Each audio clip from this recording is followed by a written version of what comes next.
ప్రభువునందు ప్రియులారా, మీ అందరికీ ప్రభువైన యేసుక్రీస్తు నామమున శుభములు. నేటి ధ్యానం కొరకు రోమీయులకు రాసిన పత్రిక 3వ అధ్యాయం 20వ వచనాన్ని చదువుకుందాం. ఏలయనగా ధర్మశాస్త్ర సంబంధమైన క్రియల మూలముగా ఏ మనుష్యుడును ఆయన దృష్టికి నీతిమంతుడని తీర్చబడడు.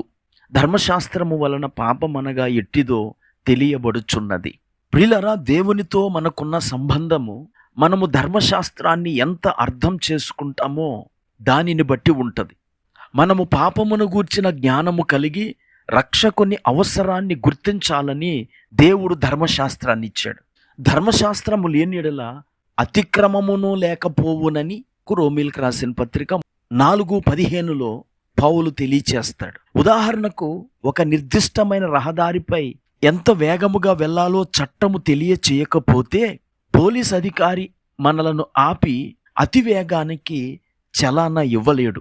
సరళంగా చెప్పాలంటే, చట్టం లేకపోతే పాపం లేదు, పాపము లేకపోతే రక్షకుని అవసరం లేదు. ధర్మశాస్త్రము మనలను దైవభక్తులునిగా చేయలేదు కానీ మన బలహీనతలను బయట పెడుతుంది. ఈరోజు సాతాను మనపై చేసే దాడి ఏమిటంటే, మనము ఎల్లప్పుడూ దోషులముగా అపరాధ భావంతో ఉండాలని సాతానుడు ధర్మశాస్త్రాన్ని మన తలపై ఉంచుతాడు.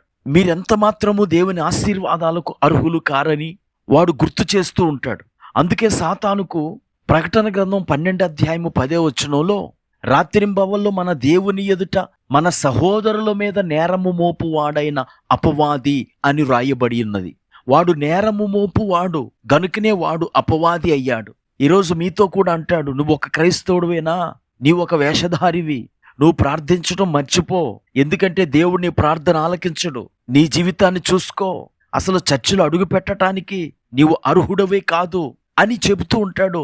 మన జీవితాన్ని బట్టి లేదా ధర్మశాస్త్రాన్ని బట్టి చూస్తే నిజమే కావచ్చు, కానీ మనము ధర్మశాస్త్రాన్ని బట్టి కానీ మన జీవితాన్ని బట్టి కానీ చూసుకోకూడదు. ఎందుకంటే మనము ధర్మశాస్త్రము క్రింద లేము, సిలువ క్రింద ఉన్నాము. సిలువ శక్తి చేత సాతానుడు నిరాయుధుడయ్యాడు. అందుకే కొలసీలకు రాసిన పత్రిక 2వ అధ్యాయంలో పౌలు ఇలాగ తెలియచేస్తూ ఉన్నాడు, ఆయన ప్రధానులను అధికారులను నిరాయుధులుగా చేసి సిలువ చేత జయోత్సవముతో వారిని పట్టి తెచ్చి బాహాటముగా వేడుకకు కనుపరిచెను. ప్రియులారా, దేవుడు ధర్మశాస్త్రము యొక్క బలాన్ని తన సిలువ శక్తి చేత నిరర్ధకము చేసి సాతానును నిరాయుధునిగా చేశాడు. కనుక ఈరోజు మీరు గట్టిగా చెప్పండి, మన నీతి కాదు, దేవుని నీతియే మన నీతి. ఆ విషయాన్నే అపోస్తలుడైన పౌలు 2 కొరింథీ 5:21 చెప్తాడు. ఎందుకనగా మనం ఆయన యందు దేవుని నీతి అగునట్లు పాపమెరుగని ఆయనను మన కోసము పాపముగా చేసెను. ఈ మాటలు వింటున్న నా ప్రియ స్నేహితుడా, సోదరి, మన నీతిని బట్టి మనము పరిశుద్ధులం కాదు, దేవుని నీతిని బట్టియే మనము పరిశుద్ధులం. కనుక దేవుని నీతి మనకొక బహుమతి.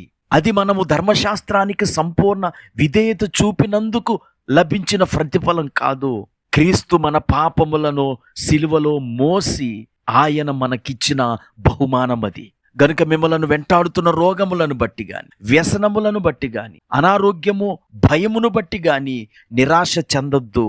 మనము మన సమస్యల నుండి విడిపించబడుటకు అర్హులము, ఎందుకంటే మనము క్రీస్తులో నీతిమంతులమయ్యాము. ప్రార్థన చేసుకుందాం. కృపా కనికరము కలిగిన మా తండ్రి, నీకు వందనాలు. నీ నీతిని మాకు బహుమానముగా ఇచ్చి శిక్షకు పాత్రులమైన మమ్ములను పరిశుద్ధులుగా చేసి పరలోక రాజ్య వారసులనుగా చేసి ఆశీర్వాదములను పొందుకునే వారిగా చేసినందుకు నీకు వందనాలు చెల్లిస్తూ, ఈ మాటలు వింటున్న మా బిడ్డలందరూ నీ వాక్యమును బట్టి ధైర్యం తెచ్చుకొని నీ ఆశీర్వాదాలను పొందుకునే కృప దయచేయమని యేసుక్రీస్తు నామమున ప్రార్థించి వేడుకుంటున్నాము.